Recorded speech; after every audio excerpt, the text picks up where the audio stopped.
I'm a rageaholic. I just can't live without Rageahol. Hello and welcome back to another thinly veiled cry for help disguised as an IndieCent episode. I'm not a slave. I'm animated. I'm alive. Dark has a toy. Shut your murderous fat mouth. Okay. Scum. Today we're looking at Papo and Yo. That was a brief clip of BoJack Horseman. No idea why I put it there. It's probably not relevant at all Love it. to the game or any of the things we're going to discuss. So, we're going to be talking about the game, listening to our good friend Mr. Jones, and talking about what we've been playing. First, before we do that, I need to go get the timer. 1 second. while Dark is gone, I do want to really quickly ask you about something. How do you pronounce the name of this game? Papo Yo. Papo Yo. Because I say Papo and Yo, but I've heard that some people say Papo and Yo, and I'm confused. C'est la vie. I just assume that Papo is kind of a variation on Papa. I'm here. It is, because the Papo and Yo translates as father and me. I'm here. So Yeah, it's, but- I say it like Papa. I'm here. But I don't think Papo is Spanish, so maybe Portuguese. Might be. I think it's a combination of various Latin American Control languages. freak. Anyway, Educational. So, Because Iyo is and me. So Dark, ready to rock out with your clock out? Come on. Destroy the child. Come on. Okay, I got the clock. Who wants to start? Who wants to start? Yeah, hell, I'll go. Okay. Oh, no, Danny, you go. Sorry. I haven't been playing. You heard Alex, everyone. He loves it. I haven't been playing much Go, Danny. recently, but I've just been kind of going back and playing Luminous Remastered every now and then. I kind of mentioned it before, but it's a game from this is a remastered version of a game that originally came out on the PSP called Luminous, and this is out for modern consoles. It's on PC, PS4, Switch. I don't know about Xbox, but it's, I guess you could say, Tetris style game where blocks come down in fours, but they always come down in a square, and they're always two different colors, and they come in whatever kind of combination they can on the square. And you've got to make squares out of the same colors, and so you're just dropping blocks onto these pits, and the screen wipes, and all the squares you've collected fall down. And meanwhile, you're going through different songs, and they're called skins. They change the music, they change the look, they change the sound effects. And basic challenge mode is you go through every single skin and get up to a level 100. I've probably gotten to level 60 something at best. It's very hard to get through, and a session can go a long time. There are other modes in there, like a puzzle mode, a challenge mode, but I don't really touch those. I just stick to the basic try and run through every single skin mode. And it's really relaxing and easy to focus on, and makes sense. It's from the creators of like Res Infinite, the upcoming Tetris Effect game, which I'm really excited for. I love it. So that, yeah, I do love it. I played a little more Hollow Knight. Don't have much else to say about that. A lot of people are talking about that game right now because it came out on Switch during E3. That's about when I picked it up, and I'm having fun with that. I also Was that it? No. I also picked up Picross S2 on my Switch, which is Picross. It's just Picross. This is, I mean, pretty much pretty much this is a release of Picross S, which came out on the Switch before, but they're kind of releasing it again and just adding a new mode. So it's the same game, just with a little more, which I don't mind at all, because I never picked up the first game. I really want to play Picross, because that's a fun puzzle game. And finally, Dead Cells came out yesterday, which I believe I talked about. Oh, you've heard about the IGN controversy then. I have. It turns out that guy had been ripping off people's work for a while now, so yay. I hadn't seen any updates on that. I'd just seen the original, hey... I'd seen that there were accusations of plagiarism.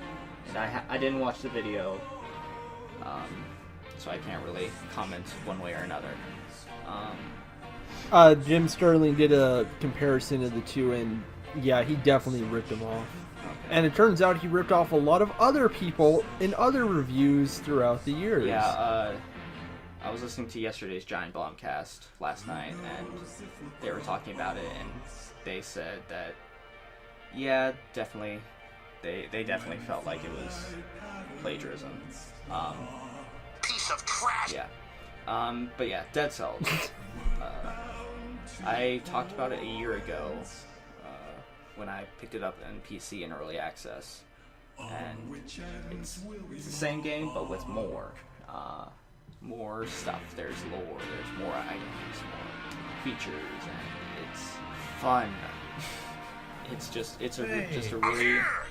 It's a really fun roguelike where you're constantly upgrading yourself, and every run feels worth it because you can take what you've earned at the end of every level and actually put it towards unlocking new upgrades and stuff that'll help you in the next run. And I've gotten some really good runs. I managed to beat the first boss last night. I managed to beat it twice because it respawns on different runs. I'm coming. Okay. And that's a really fun game. It looks really nice, and the combat is just it's easy to pick up on, and the different combinations of items you can get play off each other so well. And you can get some really dumb stuff like a sword that every time you swing it, it shoots an arrow forward or upwards. And that's really dumb, but it can just come in handy, and you can get fun combinations. Like last night I had, you get 2 weapons and 2 skills, and last night I had a skill that sets a trap that sets down oils, and then I had a fire grenade that freezes everything it touches. About a minute. And I also had a firebrand which just shoots fire, and it also shot a grenade out at the same time. And so I lay down the trap, which would cover the floor in oil, and I would throw a fire grenade and then toss a firebrand, and just everyone would just be incinerated. It was beautiful. You can get like a Hadouken that shoots ice and freezes enemies. It's so fun. I love it. Yeah, that's Dead Cells. And finally, Goku and Vegeta. I think they were released yesterday. Like, they finally put Goku in Dragon Ball FighterZ. Base form Goku is in FighterZ now, I believe. I haven't picked it up and looked at it. I'm gonna check out that Switch beta tomorrow. Hopefully it's good without a shit D-pad. And finally, I still played a little Tekken after Evo, because I watched Evo. That was a lot of fun. And I'm going to a con this weekend, and hopefully there's a Tekken tournament, and hopefully I don't get washed out. So I'm practicing some Tekken. And that's all. Alright, you made it just in time. Loading up the clock again. Who wants to go next? I'll go. Okay, go. I hate how I always ration out these 7 minutes, and then a week before we record I'm like, fuck it, let's play something else. And this week the fuck it was Telltale Games Guardians of the Galaxy. I'm angry. God damn it. Which I hate to admit was actually pretty good. The choices matter. I love it. I'm on episode 5, and looking back through the last 4 episodes, there's a whole bunch of characters who might not have been even alive on other people's runs. It's a pretty good game. Also, I really want to take my first impression of the game and just put it in a museum, because the first screen you see on the menu is a close-up of Star-Lord's Walkman So it's like, hey, check it out, it's the augment he has, like in the film, that we're obviously trying to cash in on the popularity of, woohoo! But they didn't have the licensing from the film or the film's soundtrack to use the words awesome mix. So instead, Star-Lord is listening to rad mix, which just sounds bad. Did they get the likenesses, No, or... For some people, yes. Star-Lord, absolutely no. Oh god, he looks so weird. Just... Does he look like Alex Jones? Or does he look does like look like a Bill piece of Hicks? Oh. But no, if you're...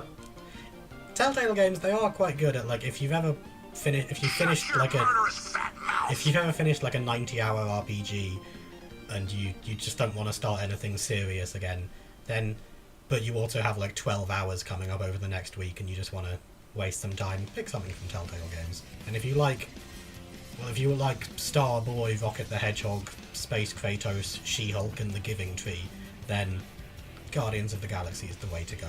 I agree. Next up, I just have... Telltale games are wasted time. I have two complaints about Ubisoft. Because the first thing, I finished Assassin's Creed Chronicles Russia, so the whole trilogy is complete. It's good, they're all good. Russia, Bloodlines on the PSP, and Assassin's Creed 2 are the only games I've played so far where I really cared at all about the story. Because in Russia you're playing as this guy named Nikolai Orlov, which is such a great Russian name. And he doesn't give a shit about the whole Assassins and Templars thing. He just shows up to steal something. And there's some 17-year-old girl who's about to be murdered, and he thinks, hey, that's not cool. So he saves her. Destroy the child. Damn it. And he sells you car insurance. Oh, British jokes. I'm not a slave. But the thing I like about it is that Nikolai Orlov has a family, and you don't see him, but he's doing the whole assassin thing for his family, and the 17-year-old girl that he rescues, they don't end up falling in love and running away together. They just go on some adventures, and then they split up.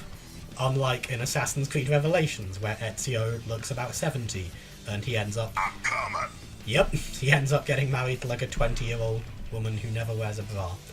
Speaking of Assassin's Creed Revelations, what I really liked about that Bloodlines game on PSP, which isn't that special at all, it's okay, but the main story is that Altair is tracking this female Templar named Maria Thorpe, and he captures her, and they spend a while sailing around various locations and having long talks about, ooh, assassins, ooh, Templars. I'm setting fires everywhere. And everywhere you go, she escapes at least once, and you have to run off and catch her again. And when she eventually does escape and make it back to the Templars, they say, oh, you spent too long with the assassin. This is clearly a trap. Arrest her! So she has to run away from them as well. And eventually, after she's run away for the last time, you make it to the final boss, and he's completely kicking your ass. And then she shows up and kills someone who was about to kill you, and then you fight the final boss together. And it's nothing spectacular, but it's pretty nice that Altair's big victory in the game isn't stabbing some guy who's really hard to stab, but that he convinces a Templar that she's wrong, and she joins him.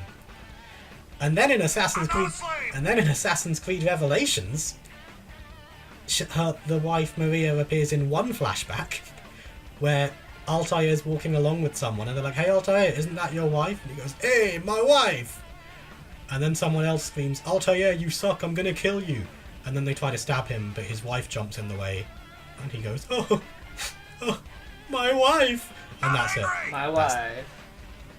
Yeah, that's the end of her entire role in the core Assassin's Creed franchise. And Is she the one in Assassin's Creed 2, you get the flashback where you're playing as Altair and then you have to run around and chase her, and at the end...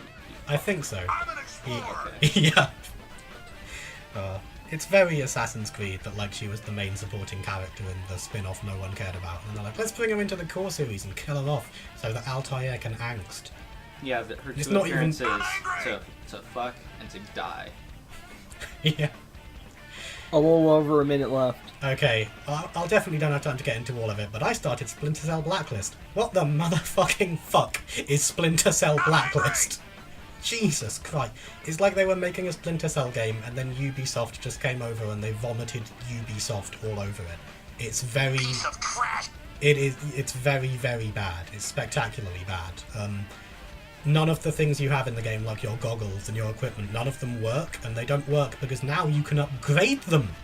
You have to upgrade your suit so that it's, you know, invisible. You have to upgrade your goggles so you can see in night vision. You have to upgrade your gloves and your boots so that you don't make a noise every time you pull out your gun or walk somewhere. And knowing Ubisoft, is money involved in that? Yes. Oh, not real money, at least. It's not that bad. But it is like, hey, do this mission and do this mission really well and then earn money. And you can use the money to upgrade your base. Like if you upgrade the hospital area, it gives you faster regenerating health when you're out in the field and just garbage like that. And everyone has different side missions to give you. And I went to Hacker Boy Greg and his side missions are, oh, I need you to infiltrate an embassy and pick up a dead drop. And I thought, oh, cool, stealth. That's nice. I'll do that. And you start the mission and you're just outside the embassy and Sam Fisher goes, hey, I picked up the package, and Hacker Boy goes, yeah, I've noticed there's about 20 waves of enemies heading your way. Okay, that's it, I'm done. It's not fucking Call of Duty. Don't give me 20 waves of enemies in a Splinter Cell I'm game. a pioneer. Garbage. God. I'm still playing it though. Ah! Ah! Who's next? Well, screw it, I'll do it. Go, Tom. Okay, so I am playing 4 games at the moment. First, I seem to have caught the Sonic bug of all of you, and I bought Sonic Mega Collection Plus for the PS2, and Sonic Mega Collection Plus contains many, many retro Sonic games of which I am very fond. And Sonic Spinball. Which is also fun, but sort of not... Hey, you're supposed to talk about Sonic the Labyrinth, if not like that, not Sonic Spinball. It's fine. It's a fun. They're a fun old collection. I mean, basically, I spent £5 and got 30 Sonic games, so I'm not really complaining. In general, I think probably Sonic 2 is probably my favourite of the ones I've played so far. It's sort of a nice mix of sort of the really, really retro and the slightly more modern. I might, if I get good at these games, buy Sonic Boom, because Sonic Boom... No, it's not Sonic Boom, is it? Sonic... what's the new one with Sonic? It's... Mania? CD. Mania, Sonic Mania. Horses? Oh. Sonic Mania, which is pretty much, well, the sort of the first 3 Sonic games, but on new consoles. The second game I have been playing is yet more of Octopath Traveler. I've now picked up 5 of the main party, including ye olde Englishy talky person, Hanith, who is a hunter, ambiguously ambiguous mage, Cyrus, merchant Tressa, and priestess Ophelia. And all these characters, as with Octopath, as you might have guessed, is sort of they all go and do their little thing. And a lot of people have been complaining, oh, there's no one overarching story, the parties don't talk to each other. I'm not a slave. I can see where Sorry, I pressed the wrong button. I could see where people are coming from with the sort of the fact that Octopath doesn't have an overarching story, but to be honest, a lot of games are sort of like, well, oh, you know, overarching generic fantasy plot. Oh, let's go save the world because an evil big bad is doing evil big bad things and we must all team up. And it's not like that. It's 8 characters doing sort of various stories. It's almost like a set of novellas that overlap each other, you know, where you've got 8 main characters, but you're telling 8 stories. You're not telling one overarching story in which these characters dip in and out of. It's an interesting game, and it's an interesting game, and it's sort of something. Obviously, given how much it's sold, it's almost inevitably going to get a sequel. There's also obviously news that Square Enix have sort of resurrected the sort of the series that acted really as a prelude to Octopath Traveler, Bravely Default. So it'd be very interesting to see what happens with that, and whether they'll cross over the 2 series, or whether Octopath 2 will have more of an overarching plot. The third game I've been playing is Super Smash Bros. Melee for the Nintendo GameCube, though I'm playing it on the Switch. I don't like to put chemicals in the water that turn the friggin' frogs gay. And Did you go to Evo? no, I did not go to Evo. Remember, I live in the UK. Oh yeah, King K. Rool is now in Smash. Yeah, King K. Rool is now in Smash. Crom is now in Smash. Shovel Knight is an assist trophy. And Belmont. Simon Belmont's in Smash. Dark Samus. Yeah, it's all good. It's Smash is Smash. Wait, Dark Samus is in? Awesome. Dark she's an Samus is Echo in. I don't fighter. know. I think she's an Echo. Yeah, but to be honest, Smash Ultimate is looking insane because it's 102 stages, over 60 fighters. I still think that Sakurai is sitting on one or two massive surprises. Breaking the conditioning! And it's just the thing is, I'm sort of getting back into the sort of the habit of playing sort of competitive fighting games because it's not the sort of thing I play. That said, the fourth game I have been playing this week, although I only went and played it round a friend's house, is BlazBlue Tag, and BlazBlue Tag is amazingness. It's basically a game crossing over BlazBlue Tag, another Japanese franchise that I don't remember what it is off the top of my head. It's some really... I don't know if it's a particularly obscure franchise or whether it's a franchise that's well known in Japan and not there. The Persona 3 and 4 and... Unio? Under Night and Unio, yeah. As I said, it's not a franchise I've come across before, but it's a fun franchise, and it's sort of... It does remind me a little bit of the Fate Stay series, in terms of its presentation and the sort of the various characters. I think it might be a Titan property. Oh, is it? I It wanna- looks like a... I want to say it's connected to Melty Blood, which is connected to the Titan.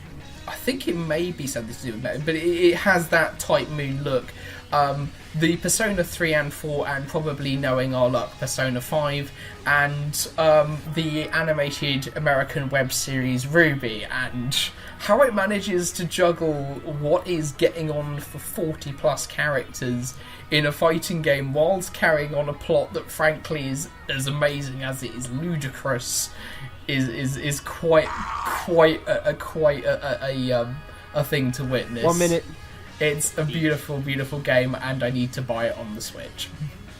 And that's my 4 games that I've been playing this month. Okay, I'll go ahead and go. Let me just set the timer. And I'm going. I have been busy doing stuff for HG 101. I have managed to play 4 games lately, and thankfully they're all pretty good. I finally finished my articles on the Suffering series for them, so I finally got to play the Suffering 2 Ties That Bind, and it is very good. Well, if you remember, it came out in 2005, and it wasn't expecting to follow up Resident Evil 4. It's very archaic as a third-person shooter, just like the first one, but it was at a time when the innovation hadn't really happened yet. Because RE4 literally came out just a few months before this one. No one saw it coming. But I think it's a good sequel to the first one. It has a more interesting story, even if it highlights the twist super hard in the dumbest way. And I do like some of the new... some of the fine-tuning of a lot of the stuff from the first game. Except the locks, which... If you play the console version, it's way too dark compared to the PC version. So odds are very good you won't be able to see the little locks they put on doors and cages and stuff you have to shoot to open stuff. Which isn't fun. Let's see, I played Unavowed, which is actually coming out the day we're recording. I played it for review for Hardcore Gaming 101. Give me a sec here. It is the newest game from Wajidai Games. The first game Dave Gilbert has directed in 4 years now, since the last one was Blackwell Epiphany, and it is fantastic. I'm not sure I want to say it's one of the it's definitely not the best game Wajidai has released, but it's somewhere in the top 5, I'd say. It's really interesting because it starts out kind of like surprising you, like you're expecting to just be playing as a character in a point and click game, and then you have a scene where another character is asking for your gender, and then asking your name, and then asking what's your profession, and then you have 3 choices of profession, and then you play an origin story that explains how you were possessed by a demon based off your answers, and that's actually really cool, and comes into play in a really clever way. I won't spoil later on. I'm actually tempted to get us to play this for my next episode, but I'm still thinking on it. It's like if you combined a point and click with a bit of an RPG, because you end up getting 4 party members, just party members, and you have a series of cases you have to solve, figuring out different supernatural phenomenon, and the answers to the puzzles you get actually change depending on who you bring with you in the field, which is really cool and interesting, and actually encourages replay because there are scenes you only see with certain characters. I also like that all the characters are very well written. That's to be expected from Dave Gilbert. The art is fantastic. There's a really brilliant twist I'm not going to spoil. It just really comes together, and it made me so happy when I finished it twice. I actually did 2 runs, and I still want to do a third, just to see what it's like to play as the actor character. It's really interesting, and it's really inventive for the genre. I started the 25th Ward, the Silver Case. I'm not far into it yet, but I can already tell it's basically more Suda 51, which is good. And this is an interesting one because the 25th Ward for a long time was considered a lost game because it was a Japanese-only mobile release that never got a re-release. So this updated version with like half of it is new content written by the developers, and it's basically a different game, but it's basically just an addition to the one that already existed, which is so cool. Oh, and also it's in canon with the 3rd No More Heroes game currently in development. I'm not joking. Go check TV Tropes. It's true. And I can't believe they did that. And the last game I've been playing, which I'm already at 14 hours despite starting this weekend, is Rabbi Ribby, a Metroidvania / bullet hell game where you play as a rabbit who's been turned into a human in a bunny suit, who goes around with a hammer and a fairy that shoots magic bullets, basically fighting other anime girls. And there's also a society of crazy lesbian rabbit lovers. It is ridiculous, and it might be the only Metroidvania I've ever actually liked. It's interesting. It has a lot of difficulty options, so someone who sucks at bullet hells like myself can actually play it and finish it. I'm currently going through the maps to find all the items I've missed before I continue on with the story. It has a lot of post-game content. I actually got some paid DLC I'm excited to play through because it takes place in an area that's basically just one big advertisement for an obscure Japanese social media site called Plunk. I'm not joking. And it's just really cute and fun and extremely gay. Extremely gay. There are multiple lesbians. Danny would love it. Yeah, someone told me about that game a couple years ago. Yeah, it's kind of been getting a bit of steam over time, but I think it deserves more attention because it is way too fun. And that is what I have been playing. Nope. So let's go ahead and get into our main discussion as soon as I find a proper introduction quote from our good friend Alex Jones. Destroy the child. Thematically appropriate.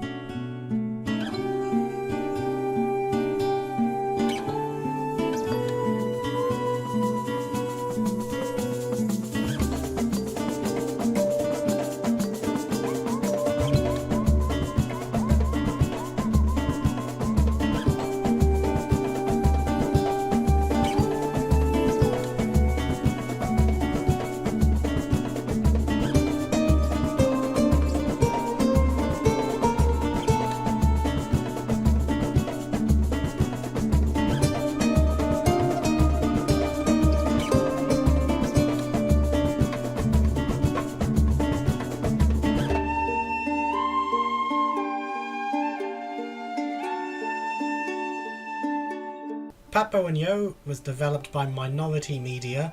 I've looked into them a bit, but there's not much to look into. They made an Oculus Rift game named Time Machine VR, and that's it. But the publisher, Minority Media Inc., they've published another game.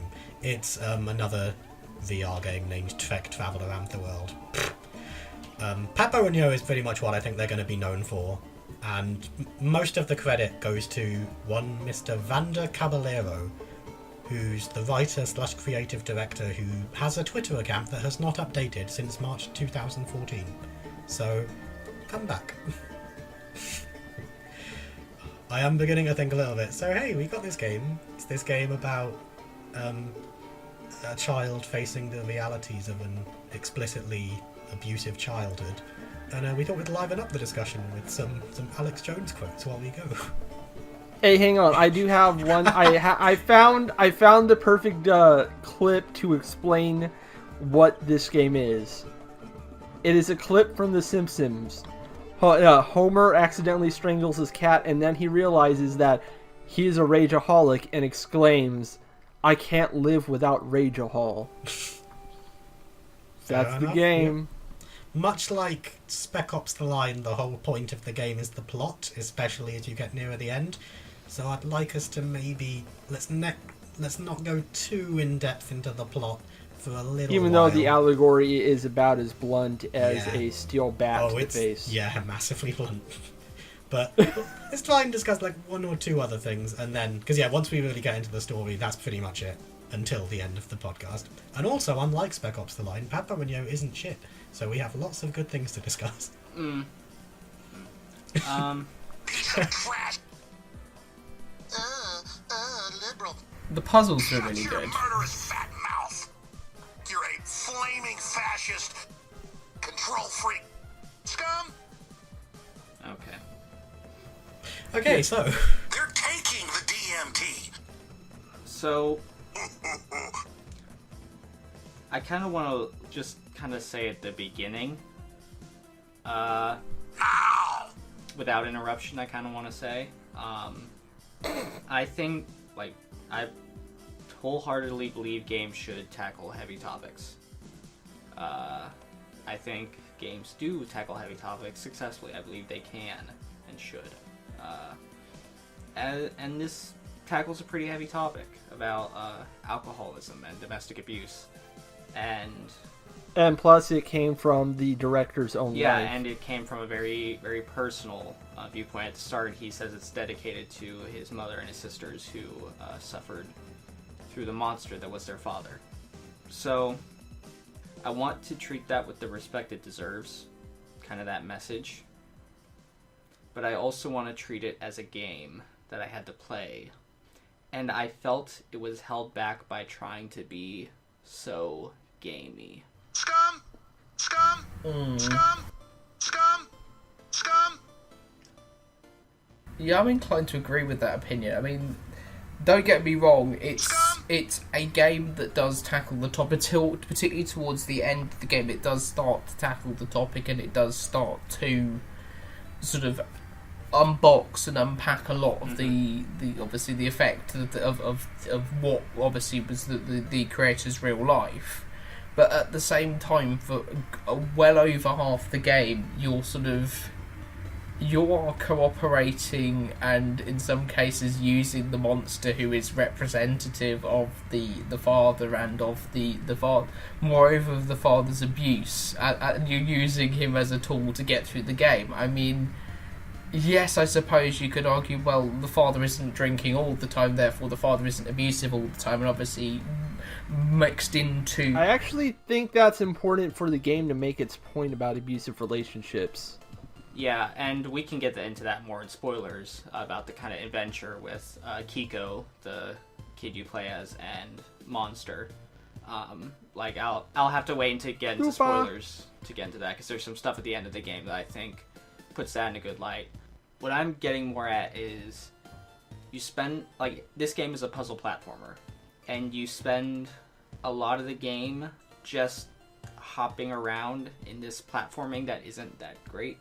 And it feels very... And you do the Inception thing to all the buildings. Which is cool. It's cool that, like, This is set in a more I can't say what kind of city it's drawing from most. South America. Yeah, it's, I've got the word favela. Yeah, Am I saying that right? Okay. Yeah, and it's No, you went through the Wikipedia page too. Yeah. and it's really clever how it's kind of taking those boxy stacked buildings that those areas are known for and like creating like you're manipulating the city in puzzle platforming. It doesn't Yeah, because it's all done with the chalk theme where, like, child's drawings become power and sort of change the environment around them. And it, like, I think that's very clever, and especially drawing from kind of real life and one's own past, one's own childhood, if someone grew up there. I think that's really clever. I don't think it always looks great. Well, yeah, the game's like, apparently the PS3 version was a mechanical mess and it was buggy as hell. But the PC version did get rid of a lot of that, but, like, yeah, you can tell this was a fairly small project for the type of game it is. And, like I said, it felt too gamey. Like, I played some games that tackle heavy topics, and, like, that's always a hard problem. You want to make a game out of this, and that's the medium you want to work in. And you feel this is the best way to tell my message. But the struggle is, how exactly do you gamify it? Because if there's not enough game, people say, well, this isn't really a game. This is a walking simulator, or you're just reading text on a screen. It's not really a game, so you have to battle those kind of expectations. And if you're publishing on Sony, they might have, like, I don't know how Sony works, but I believe this was originally published on the PS3. And if you're doing that, Life of Black Tiger. yeah, if you're doing that, then there might be certain expectations from Sony if you're Life of Black Tiger. yeah, to have a game, like have gamey elements in there. So they chose the sort of non-violent puzzle platforming, because that probably good, because going for a kind of violent game might not be good for the message. But at the same time, so much of the game is just kind of spent hopping around and At the speed of sound. not challenging puzzles, just kind of tedious. And it feels this game is a really short game, and it feels like it goes on too long. I disagree a little. I kind of like the puzzles because as you go through them, new elements keep getting introduced, keeping you on your toes, and making you, and you just think enough that it stays somewhat fresh. There's like only one spot where I got a little frustrated, and that was the bridge sequence, because I did not realize you can move the houses back and forth and not just forward and backwards. So I can move them to the side to bridge to the other houses I need to get, but I didn't realize that until someone pointed it out to me, because the thing it gives you to interact with them is the thing you normally associate with just straight pushing and pulling. Other than that, I didn't have any issues. I thought there was a nice balance between the gameplay side and the story side of things, but I do have to admit, if they took out the whole story thing, if I played the game just based on its gameplay, it wouldn't be fun or interesting. Or Yeah, I think it would be a neat tech demo. Well, It- not it neat, would be not an a neat okay tech demo, just but no, not a demo, just like a cool little cool thing someone made and put on itch.io as a little teaser for what they're working on. yeah. But to say, oh, if you took out this, I wouldn't like it. Well, as it is, I really do like it, and I really love just, I'm not sure how to say it, the way that the puzzles work in that they take this, I'm going to say it again, favela. I hate that my only other experience in media with favelas is, hey, have you seen that Edward Norton Hulk movie? No one has. But it's, yeah, this beautiful kind of South American... Well, sorry, I pressed that by accident. But yeah, it's this beautiful South American kind of town, and there's this child-like element to it where there'll be this market square, and then there's just a big chalk string on the wall, and you pull it, and it pulls a rotating flight of stairs out of the wall. And there's whole things like that where you walk up to a house and it has a switch on the side, so you press it, and the house grows legs and like hops away off to another position. And it took me an embarrassingly long time to figure it out, because I was thinking, like, I wonder if there's any kind of thematic appropriation here of this houses growing legs and bouncing around, and it took me a while to figure out maybe the idea that this is a realistic setting, but I'm seeing things that are clearly a child's fantasy.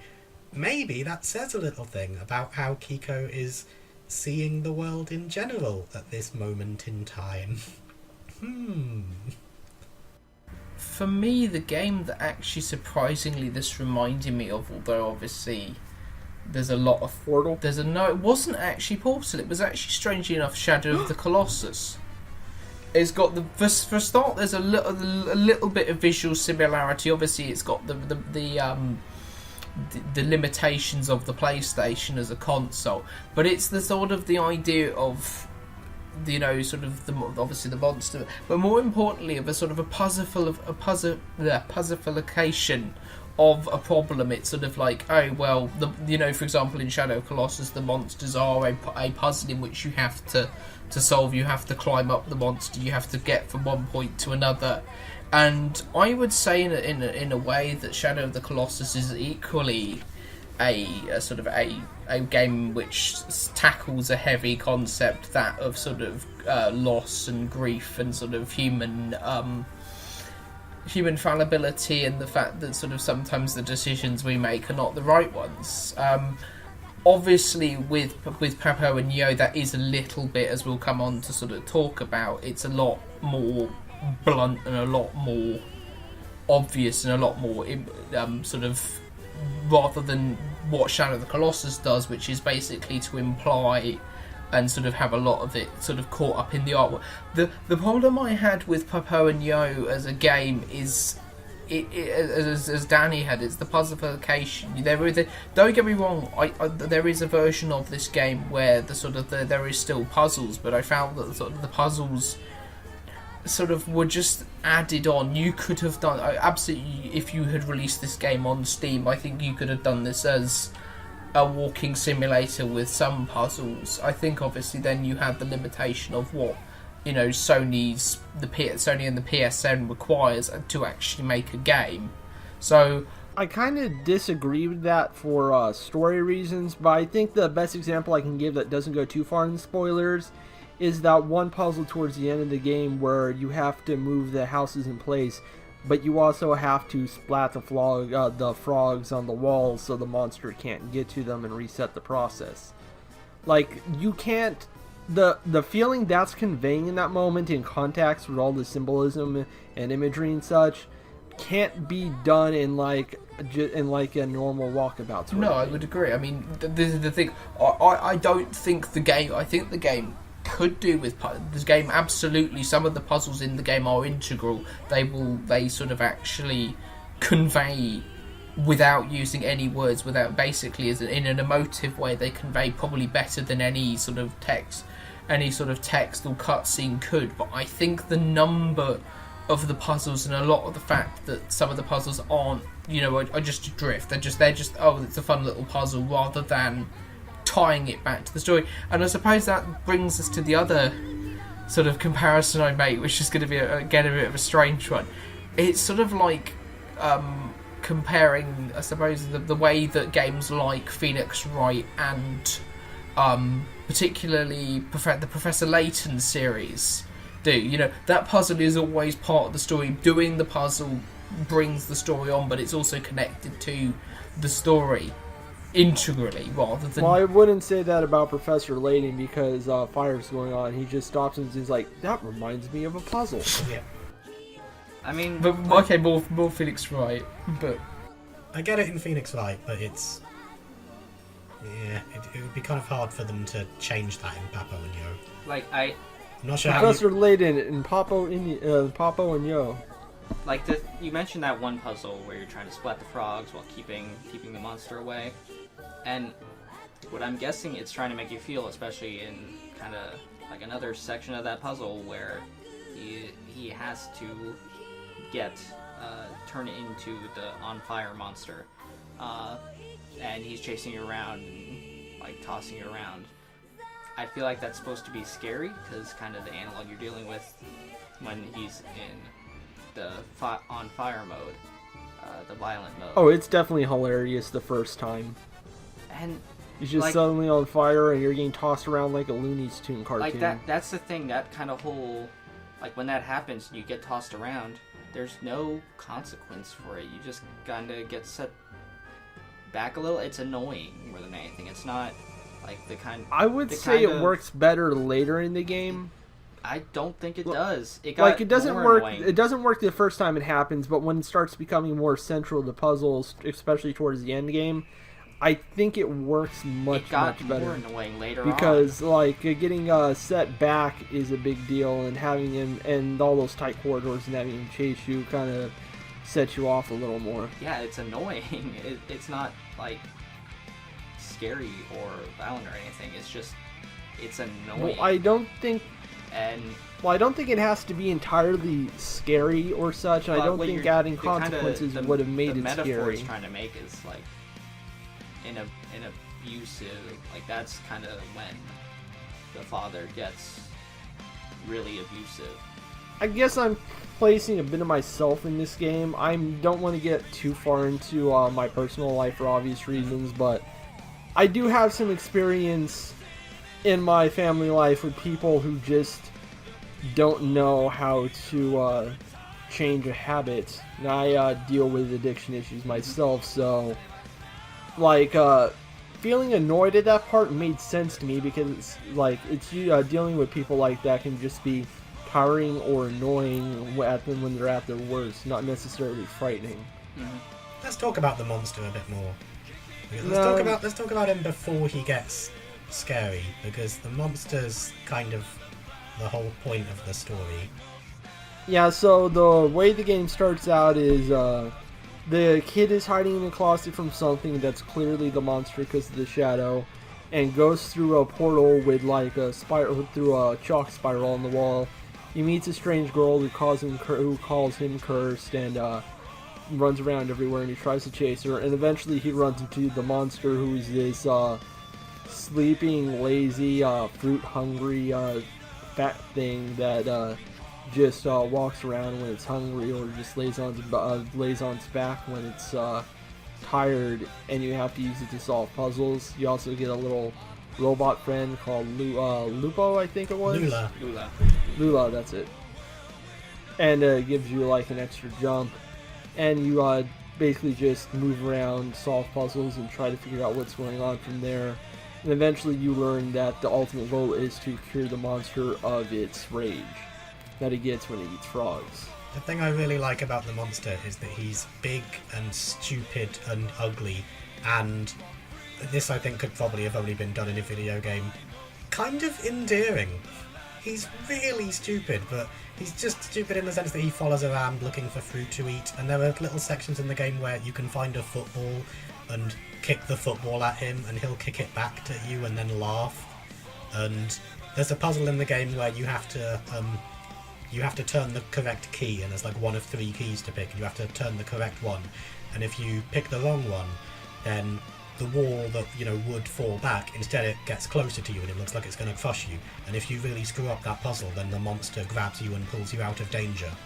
So it's, for a video game, it's very much like, oh, look at this big, dumb, stupid companion of mine, oh. And I also even the official art tries to sell that sort of portrayal a lot. I really like how, even without knowing anything about the more serious tones of the game, even going in completely blind, then no super explicit ending spoilers yet, but it's so here's the monster, he's the big stupid creature, but he's quite friendly.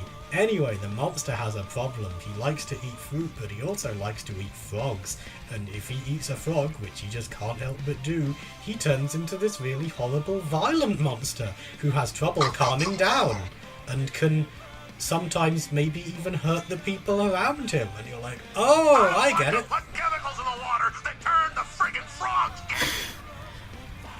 Again, strange comparison, but it's actually one is reminded particularly in the way that sort of obviously supposedly one could draw the parallel that he's an abusive father, but actually Homer Simpson. That's why I brought up the Rage Hall joke. Yeah, because it's becoming clearer with every passing year that Homer is kind of a terrible person. Oh. Well, not all. I mean, he does. I mean, even Family Guy made fun of the strangling joke once, and where Homer gets so mad and says, "Why you little?" and then chokes Peter in that crossover episode, and then Peter's like, "What the fuck?" It's like, what? There's something wrong with that? Yes, you were choking me. Although it's undercut by Family Guy constantly having gore jokes every single episode, so yeah, they're both terrible. Yay. Yeah, but yeah, like the old image of the sitcom father, kind of got destroyed with Homer Simpson, who was a parody of it, and kind of showed the bit of the ugly side to it, even though he was a full-dimensional character. And then they kept making the show and never changed him to match with the times. And now we're just kind of stuck with this big pop culture icon who is an idiot alcoholic who strangles his children. He was always kind of an idiot alcoholic who strangled his kids. Yeah, it's just now he's never actually changed and arguably gotten dumber, and we've forgotten that's a bad thing somehow. I think it was probably bad that he was drinking and strangling his kids back when the show started. Yeah, but he did. No, we were laughing. He did more than drink and strangle the kids. That's the so problem. it's not really a trauma thing. It's more just that, hey, this joke has gotten pretty old. Yeah, I like when you re-examine this stuff, this is what makes pop. Yeah, you could definitely compare the monster to Homer Simpson that way, because it doesn't mean bad, but it's just too stupid to avoid putting itself and the people that it cares about in danger. Yeah, that and addiction issues. But that's a minor thing to this guy, to what's going on in this game, since it's more from the kid's perspective and not the father. Yeah, and just that the kid is like, hey, there's a problem with the monster, but you know what I'm going to do? I'm going to try my hardest, and I'm going to look for a solution and go on a quest. Because if there's a problem, I can go on a quest and I can solve that problem. Yeah? Video game. That's the thing. Woohoo!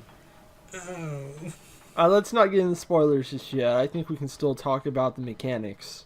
Well, I do want to bring up the art design and the music. I forgot to write down who the composer was, but I love all the music in this game, because there are times when you're solving puzzles, the more progress you make, the more instruments get added to the track that's playing, until eventually it makes this beautiful melody. Like when you're doing the house bridges and it starts very quiet and there's just like a few things in the background, and then eventually a pan flute comes in, and then more stuff gets in on top of it, more melodies are introduced and so forth. That's really clever. I really like how every single puzzle I saw in the game seemed to introduce... Well, every single puzzle has at least one element to it where it's like, hey, this is something which is just going to be in this puzzle, and it's not going to be in anything else you see in the entire game. That kept things a bit fresh for me. And I just liked the first impression of when I came across a big old chasm with a river at the bottom of it, and how am I going to get across here? Oh, there's some boxes here, and you pick up a box, and then a massive building just rips out of the side of a wall and hovers in front of you, and for a second you kind of go, oh my, what is happening? And then you walk around with the box, and the building just bumps up and down with you, and you think, oh sweet, it's me. It does have... Yeah, that was really cool. It does as a game, despite its dark subject matter. It does have these moments of absolute childlike wonder in them, particularly sort of the early sections of the game prior to the monster. It's almost, I suppose one could argue, well, you could always spin this off into a game of its own, but I think it needs that lighter section at the beginning where the boy sort of is exploring and is sort of actually being creative and doesn't have the father sort of, I just realized why I can actually compare this to get across what it's trying to do. If you've ever watched a significant amount of Steven Universe, then you probably picked up that the show starts out very cheery and happy. It has a lot of moments of happiness, but there's also the moments where things get real, and it's basically showing you something you haven't thought of before, particularly whenever there's an episode about a toxic relationship going on. And sometimes it's surprising who it actually focuses on. Like this, Papo and Yo here is doing the same sort of thing, where like it's trying to basically portray life in a very segmented way, because even when you're with an abusive parent, not all of life is pain and misery. There are happy moments, and especially in this case, dealing with the subject matter it is dealing with, your parent, your abuser isn't always the monster they are at their worst. Sometimes they have moments of kindness or warmth, but of course that isn't the full case, and you have to deal with the downsides, and the true horror of the situation. I thought that was a really important thing for them to put in the game, because it would have been very easy to have, like, here's the monster, he's on fire and he hates you, the end, and then there wouldn't be any kind of conflicting feelings with anything that happens in the game. But the fact that it's like, he's not evil, he's just too stupid to not do things that are quite evil, you know? The thing about abusive relationships is that people always have second thoughts about them for a while at some point, and it's because there was something that was keeping them there. In this case, it's a child remembering the good times with the father, but also remembering the bad times and having to come to terms with the full implications of that. So yeah, like, you can't just do a game about with some sort of abusive relationship going on without showing all sides of this thing and showing the sheer complexity of it, because you can't really understand or begin to understand someone who's been through a experience like this without understanding why these sorts of relationships even happen and how they manage to perpetuate themselves. And I certainly think a game that, for example, dealt with this subject matter more realistically would be. I think the conceit, the idea of the sort of the other world in which the monster is cured, I think works very well for this game. I think if you did try and do a similar game from a child's perspective with a more realistic setting or a more realistic approach to it, would be too. I don't want to say too upsetting, but it would be probably too heavy-handed, and I don't think you could cope, sort of, for lack of a better word, to coat the concept in, this idea of the fantastical monster, without sort of, without the conceit of the game. I don't think it would have worked as well as it does, because obviously you're dealing with what for some people will be an extremely personal, actually extremely triggering experience to sort of relive, even if it is second hand. I got 3 words that agree with you. Among the sleep. I was going to write at one point this little, hey, what about Papo and Yo versus Among the Sleep log, because they're two like 2 to 3 hour games that deal with children coming to terms with a loved one's alcoholism, specifically a parent. And Among the Sleep was actually about something? Yes.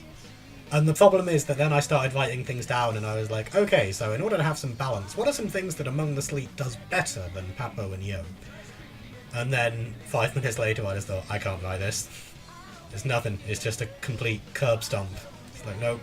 It's a lot, I don't want to say lighter, because in a lot of ways it's an out-and-out horror game. It's very dark and moody. And the monster isn't a big, ugly creature. But it's not interested in realism or actually exploring anything. It's just a fright show. Just like an experience. It does it a little bit better than your kind of basic Five Nights at Freddy's Outlast stuff, but it's not. Yeah, it's more like a moody piece. Like it's hard to put something on it, because since you're playing as a baby in that game, you can't really say it's survival horror. Yeah. And it's like, it's certainly not like Silent Hill, because that would imply moody, an introspective moodiness. It's more just like, hey, look at this cool shit. Yeah, that. The one other game that I did want to compare this to at some point, I want to say, Tama, have you ever played Lisa? No. Oh. I know the vague concept. It's just, yeah, because given that they're both games about, in a way, child abuse, The one thing that works in Papo and Yo for me in a way that doesn't work for Lisa, and this is kind of something that sums them up for me. Austin Jurgensen, Lisa, good game, like it. Austin Jurgensen, or Jorgensen, I forgot the name. He made Lisa, made the whole trilogy after a conversation with his girlfriend one afternoon about abuse. And Papo and Yo is specifically about Vanda's own experiences in a real-life abusive relationship. And I would say they kind of play like that. Because... Yeah, because like Lisa is a bit more detached. It's more about exploring a wide variety of characters and their experiences.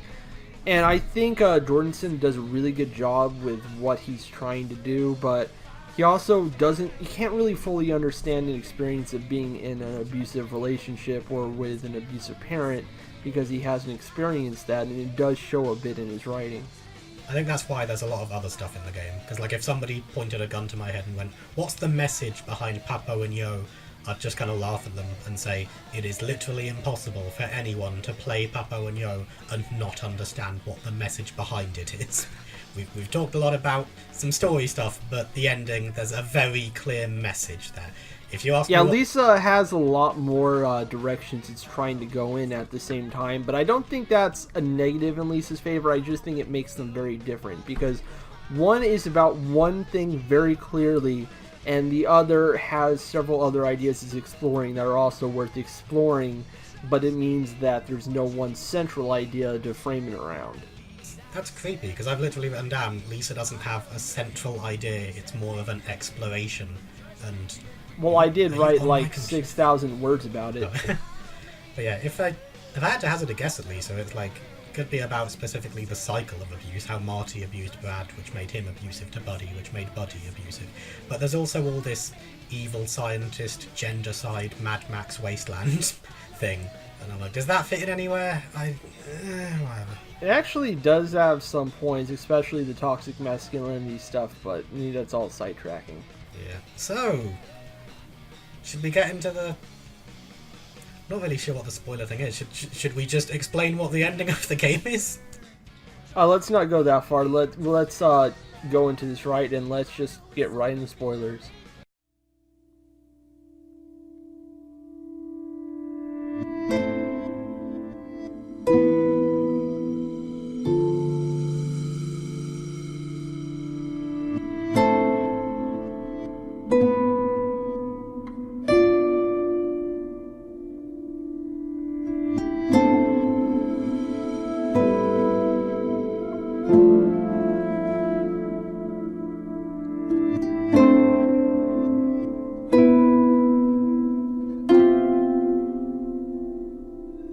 So, you probably already figured this out by the way we've been talking and my I can't live without Rageahol joke.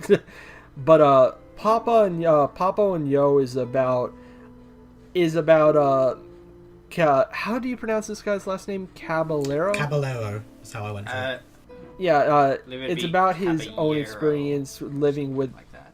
Caballero. Oh, dang it, yeah. Oh, yeah, because... okay, the L's are pronounced differently. Caballero basically made a game, or directed a game, about his own personal experiences with living with an alcoholic father. And the game makes this very clear, even showing us scenes early on of the character's actual father in this slow-mo, rainy guy standing over another guy with you in the car segments that kind of make me think of the song Tonight from Genesis and Phil Collins, but yeah, it becomes pretty clear that the monster is a representation of his father, and the game makes that very clear at the end by just saying it's a reputation of his father. Shut up. There's that big I'm not sure what you're riding on. You're riding on something in the air to the final location of the game, and you're in one section and the monster's in another, and you go past some clouds and you're like, oh hey, look, it's your father, and he's sitting there and not moving and not looking at you and not saying anything, and you're like, oh, this is kind of creepy, and then you go through the clouds again and hey, it's the monster again. He's also like 12 feet tall in that section. Yeah. Which was weird. I took a screenshot of it. Well, I mean, that Like, makes sense. Kiko. You have to remember you're seeing things from a kid's perspective.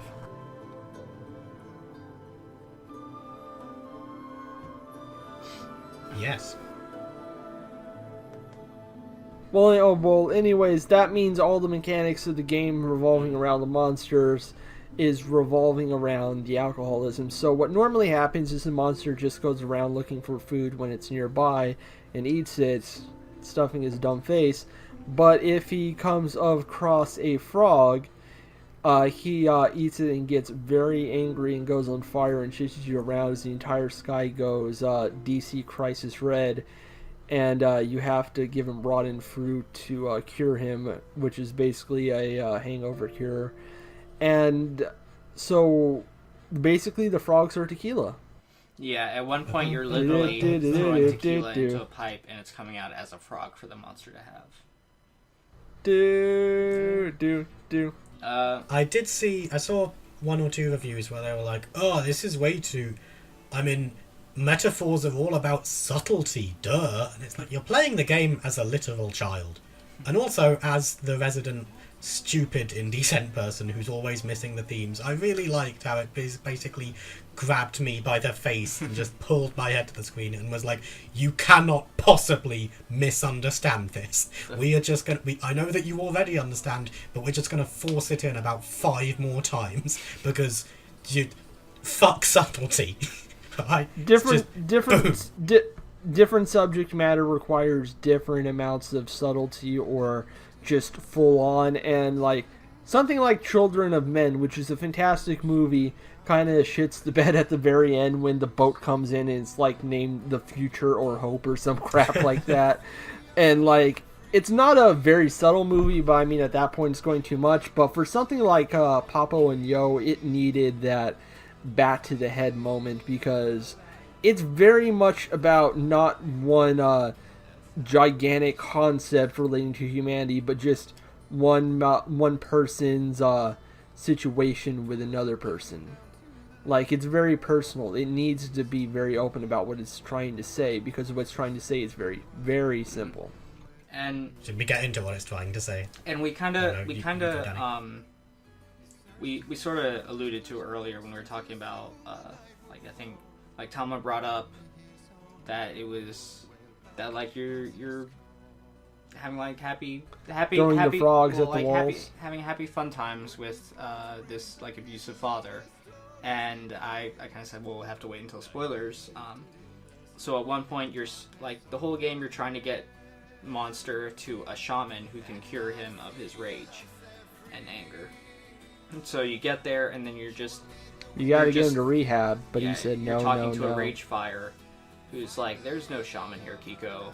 Like, you have to do this. And you have to kind of move some statues around.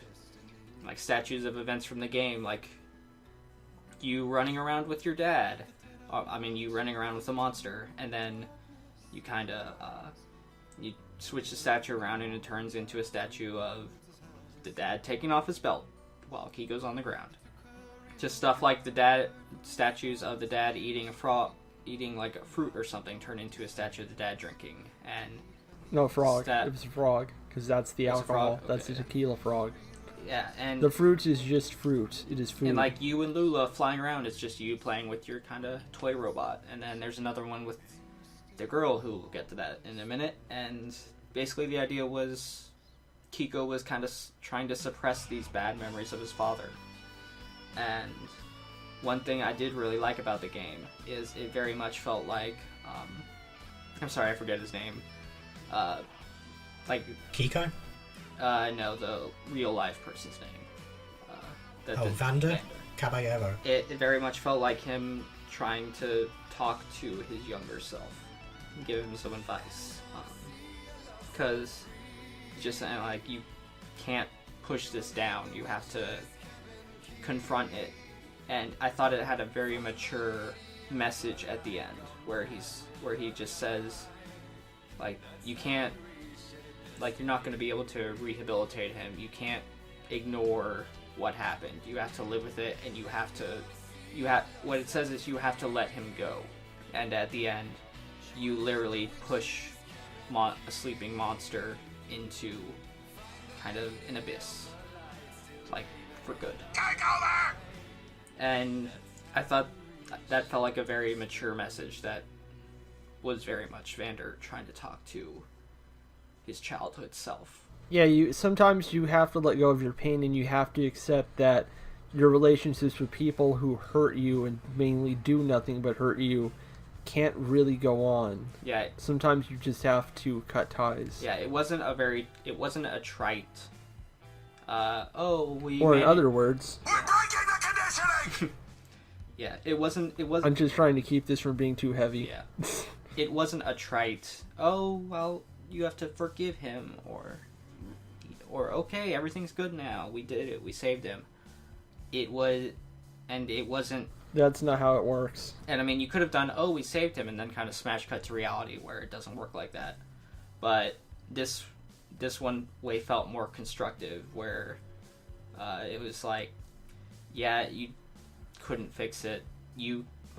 There's nothing you can actually do to fix it, but you can move forward yourself, and you have to leave him behind. Yeah, Vander had an interview with someone who, again, was bringing up about how a lot of people say that this is very explicit, and a lot of people say that the ending is quite depressing because it's complicated, really. But it's not really depressing. I mean, it has a big, rousing chorus going on as the kid finally moves on. First time I played it, like 5 years ago, I did cry at that bit. Because it almost got me. Because, yeah, you're just... I've already said it, but yeah, it's just the fact that the monster is not evil. The monster is just beyond help. And the thought of someone being beyond help is so depressing. But Vander had... Give me an Alex Jones quote real quick.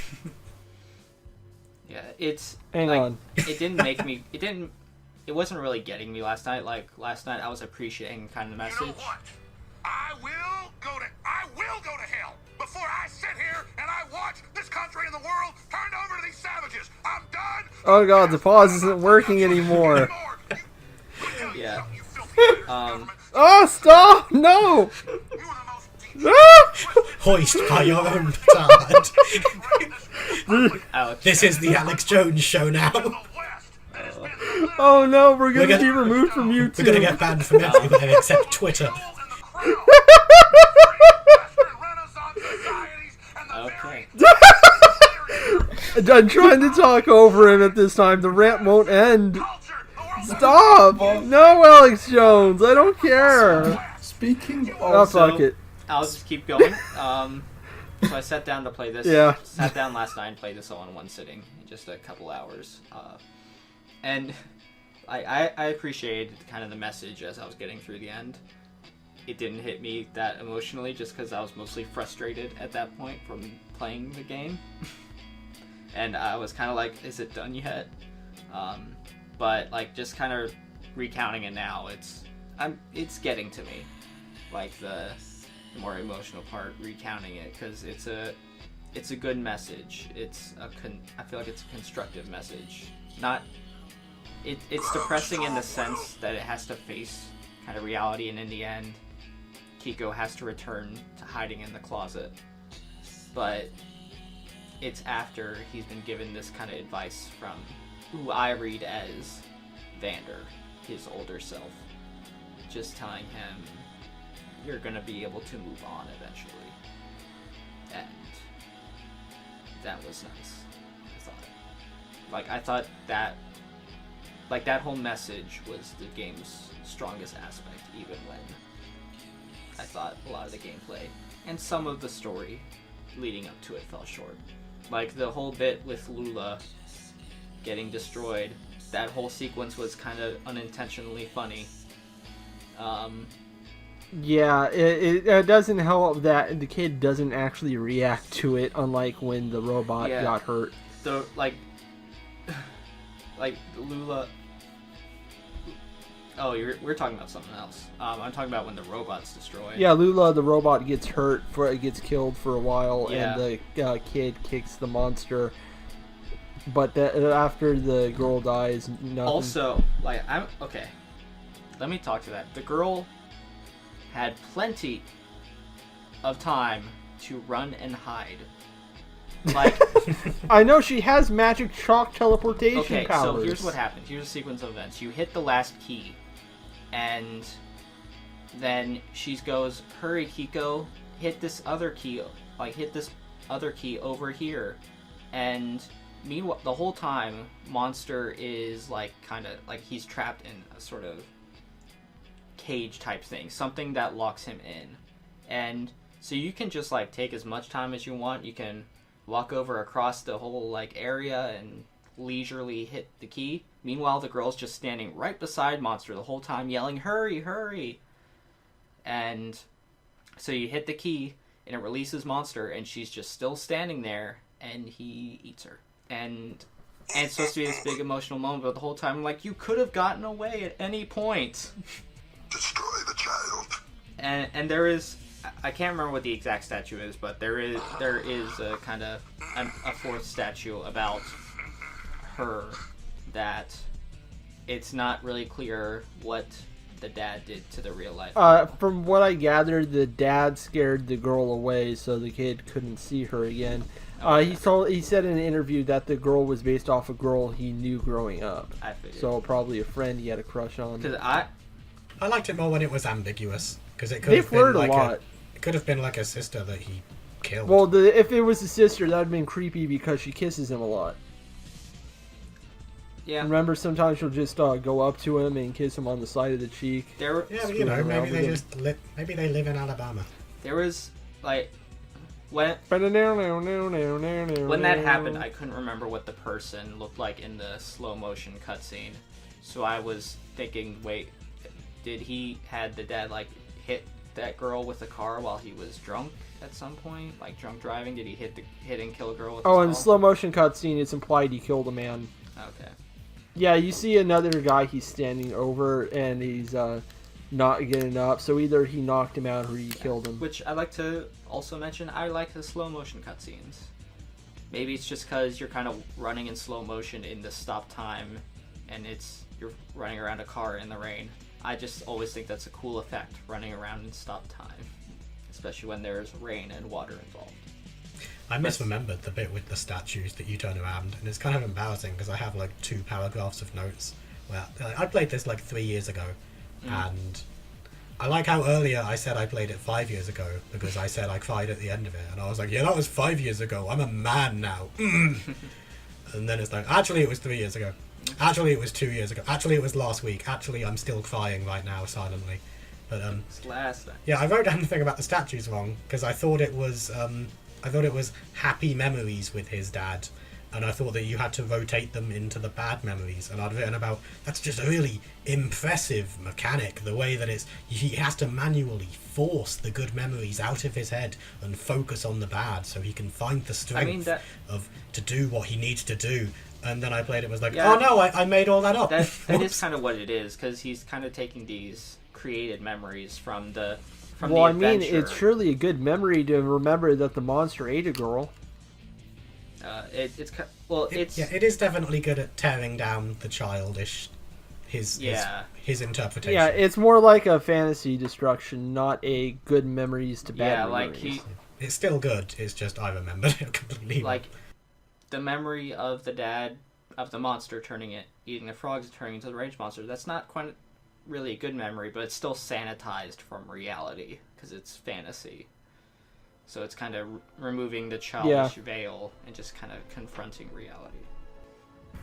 Tama, you haven't talked in a while. I haven't spoken about. The other thing I would actually compare it to, this is going to sound like a slightly left field thing, is the second half of Neon Genesis Evangelion, wherein Hideki Anno, the director of Evangelion, essentially turns it from a mecha anime into essentially what is a mixture of getting his own sort of severe issues with depression and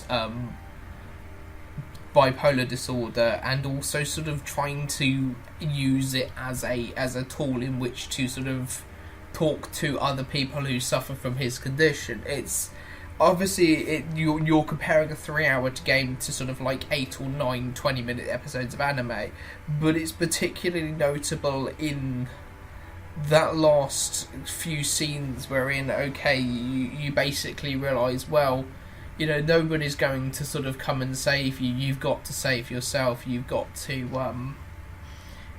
provide your own solution. You've got to make your own way in the world.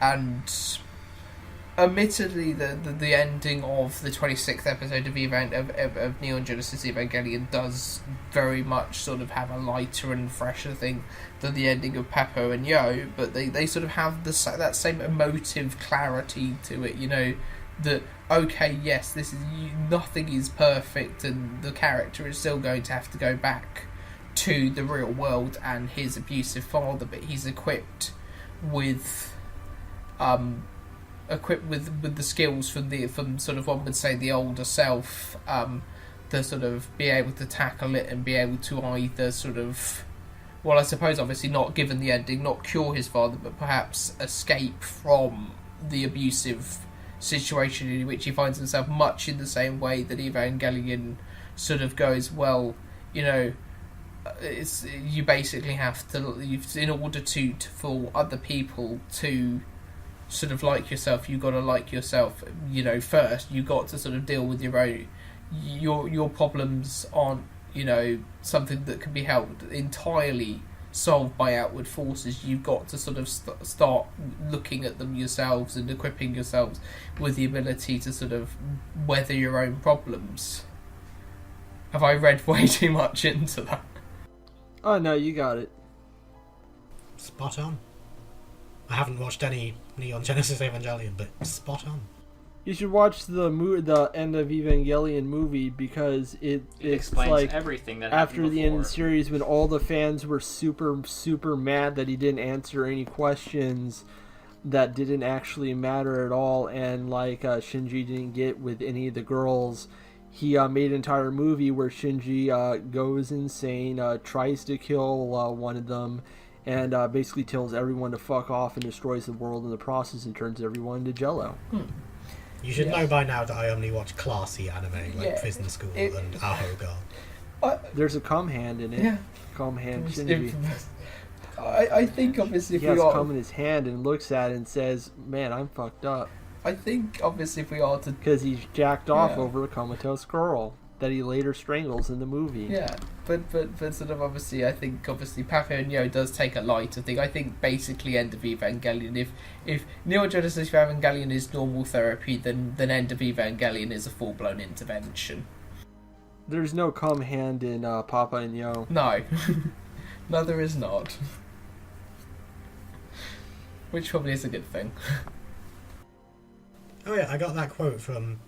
This was Vander Caballero when he was interviewed about the bleak ending to the game and why it wasn't lighter. Like, oh yeah, it turns out you just have to press this button and boom, alcoholism cured forever.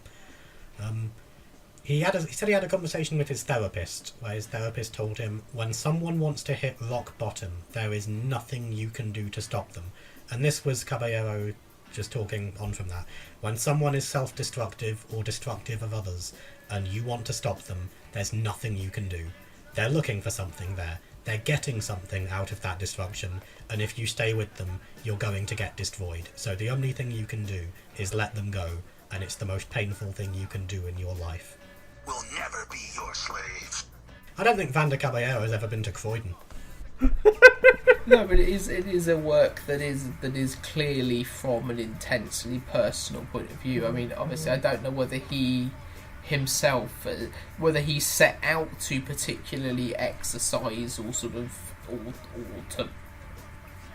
to sort of basically explore his own part, but obviously that is what he got in the game, and it's unusual. I mean, there are obviously other games that are based upon true life experiences, but most of them do sort of take the sort of either walking simulator or a more realistic thing. So it's an interesting game to sort of explore that in a sort of slightly in obviously a fantasy realm, albeit one that does obviously make no bones about what it's truly about.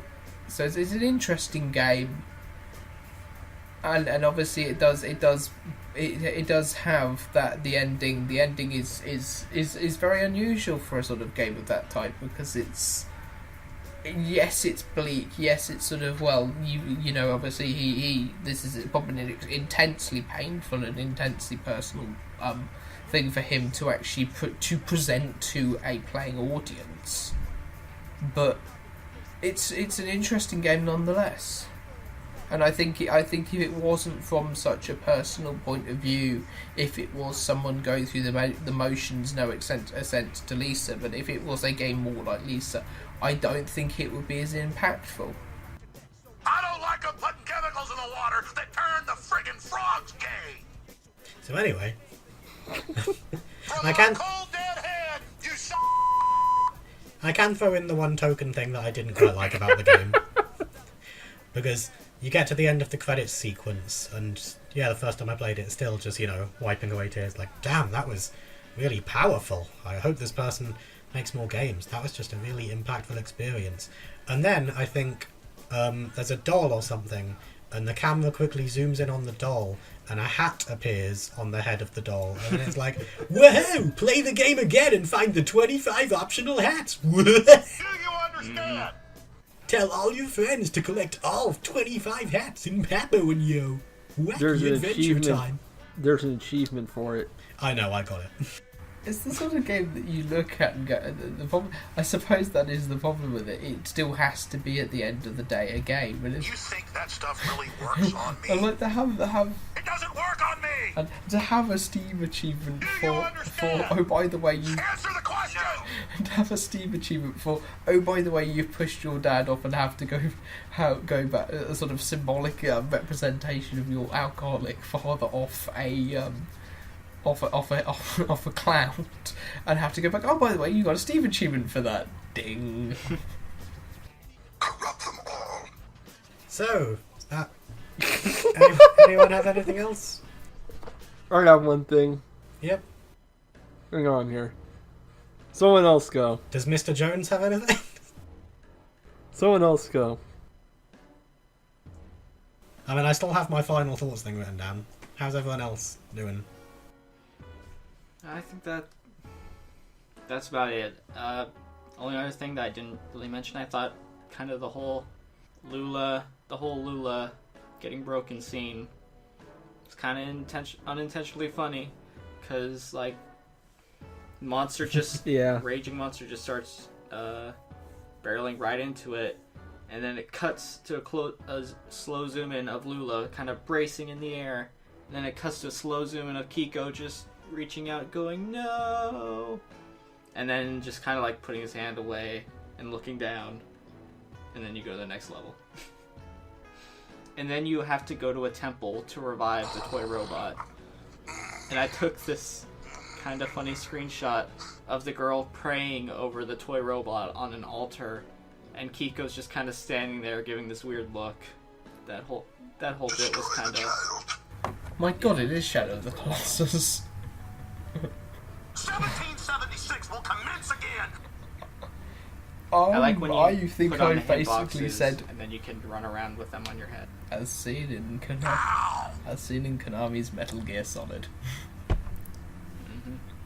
No, I liked it a lot as a game. I thought it was a very well made game. Obviously, it's a very personal game.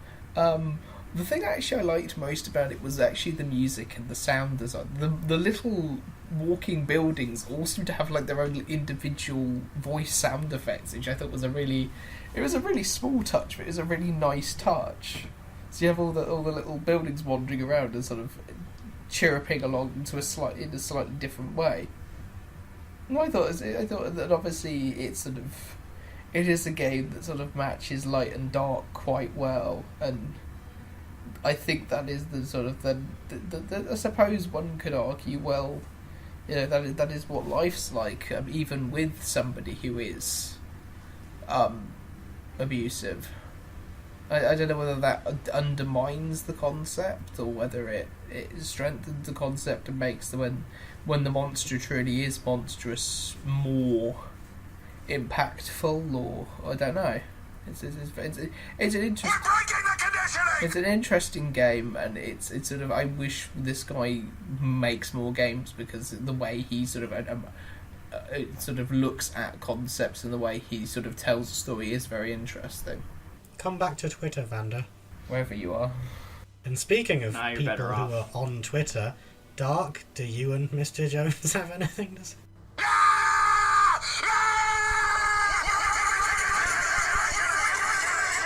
As for my final thoughts about the whole game,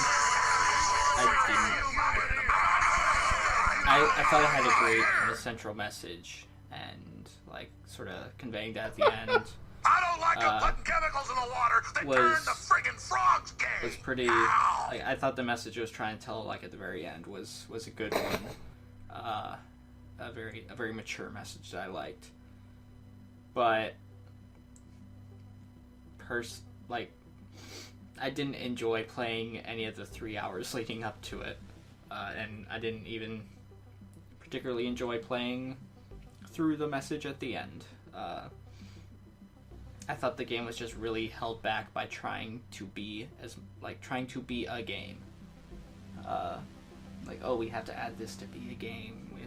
We have to have some gameplay here, and we gotta be like Team Fortress 2. we gotta just have some puzzles to do for a little bit before the next story thing, and like not even particularly challenging puzzles, so it's not like a fun puzzle platforming game. It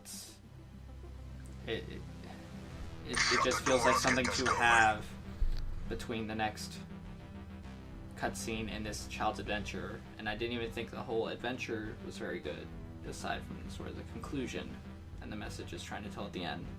I thought it was fine. I mean, I get what you're saying, but like, it knew when to just go ahead and stop for those only there for the initial playthrough. The hat thing is ridiculous, but like, duh. I felt the puzzles were actually fairly engaging for me. Like it was fun to just try and figure out how everything worked together. I only got stuck on one part for a very stupid reason, and that's it. And otherwise, it was just kind of interesting to go through, and it also let me, because they're not too taxing, I was able to pay attention to how the monster and the boy were interacting with each other. That's why I brought up that example where you're smashing the frogs against the building, because it's like you're trying to get rid of the alcohol before your dad gets home, for example. Like, there's a lot of moments like that in the game that make me rethink what I'm experiencing with the kid and the child, even though I already kind of figured out that it's his dad thing early on, and I think it made the game much more interesting to go through, because it's like you're going through several moments of their life together and slowly seeing it unravel and seeing the true horribleness of it all. And then it makes the ending that more impactful. So I think the puzzles were important, even if like they aren't especially challenging, because they don't need to be. You don't always need puzzles like that. I mean, the point of puzzles is to kind of be challenging.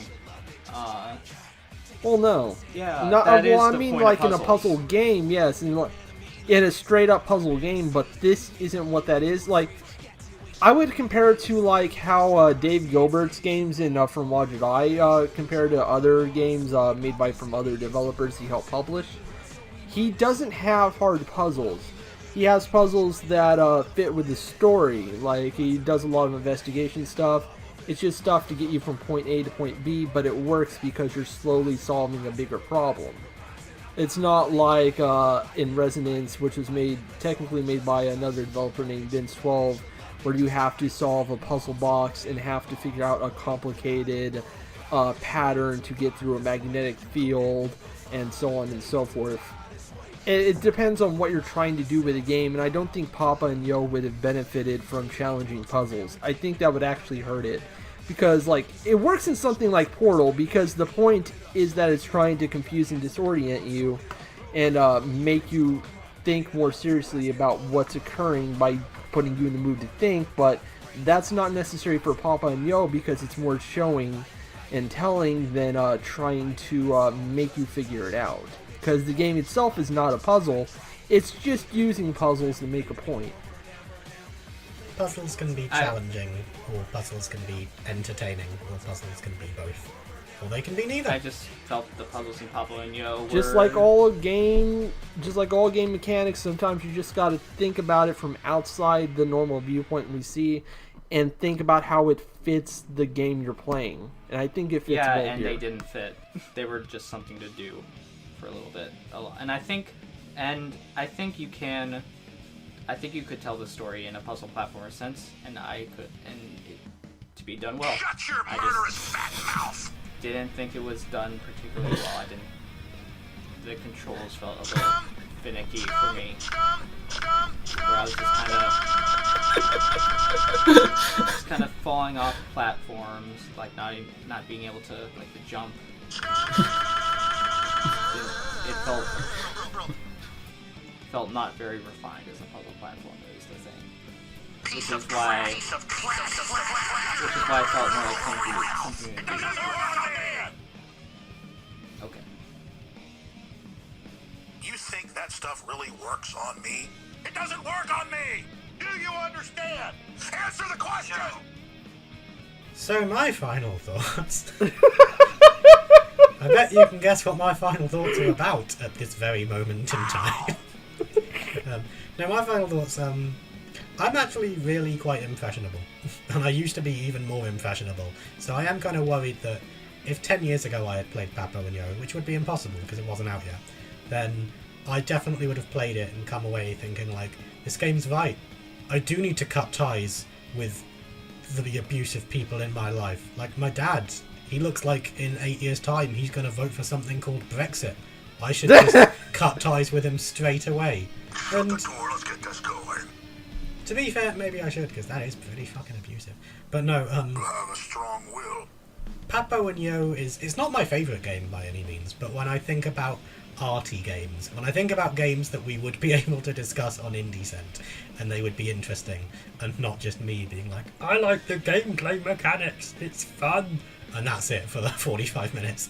Papo Yo is definitely my favourite contender for like an arty game. It has a message that it really hammers home. The puzzles by themselves wouldn't really stand up, but I still found it enjoyable going through solving and seeing what came next. And I like that it kicked my heart in the arse in a way that I think was intentional. Green Giant. They're taking the DMT. So Tamo, what's next? Oh god, you're not gonna like this. I'm going to make a point to like it as much as I possibly can, just to spite you. Our next IndieCent game Destroy the child. is 1 second, I will just tell you.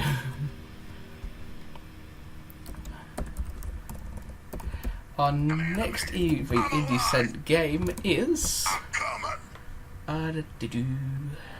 is a game from Steam, well, another console. It is one of the highest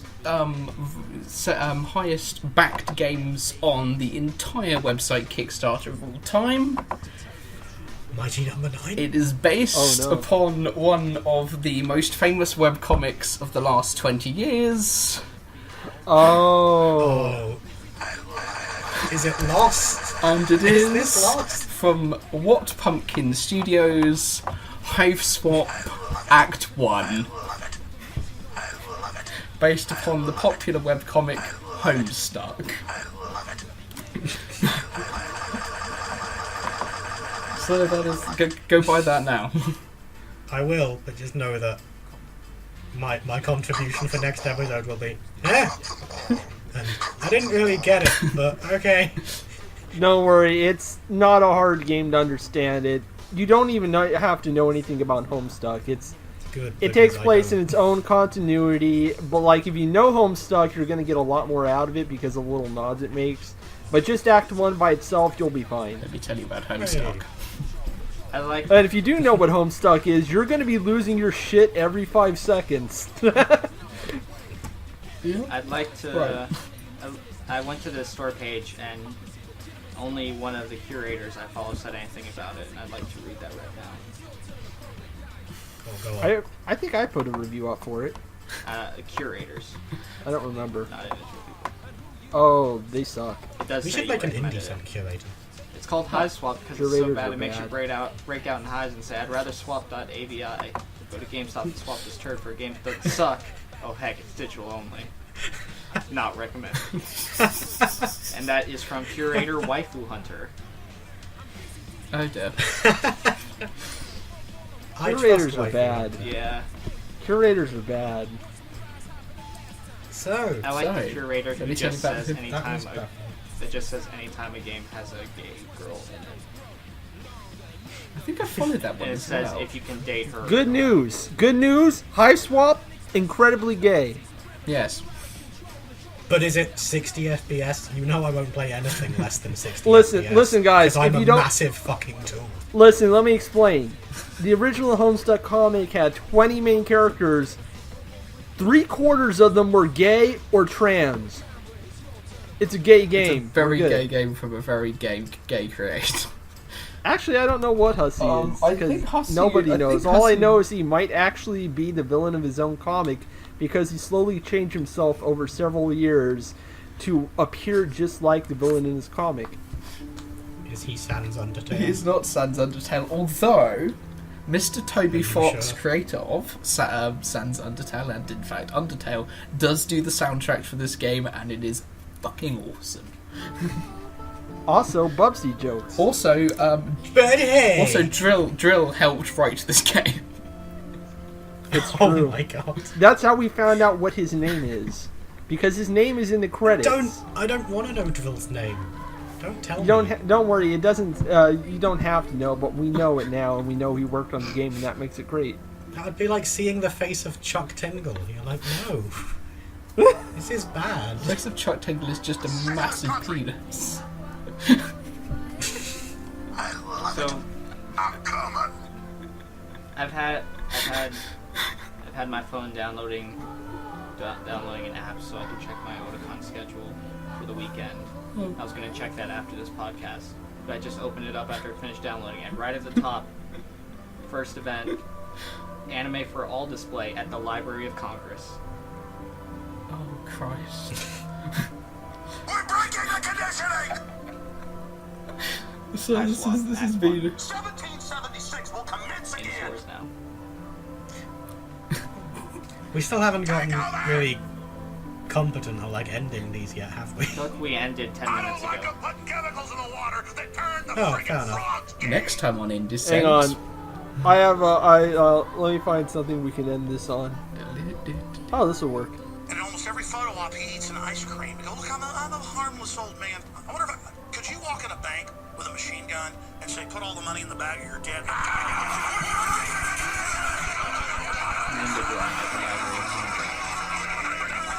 No weapons, no fake weapons, and no masks in the Library of Congress. This programming is presented by our partner, the Library of Congress. Hey, Homestuck, that's that webcomic with the stick figures and the math jokes, isn't it? Okay, we're done. Acrobatic pirouette. The Tale of Princess Kaguya at Guess the what, Library my- of Congress. I'm stopping recording right now. Cut.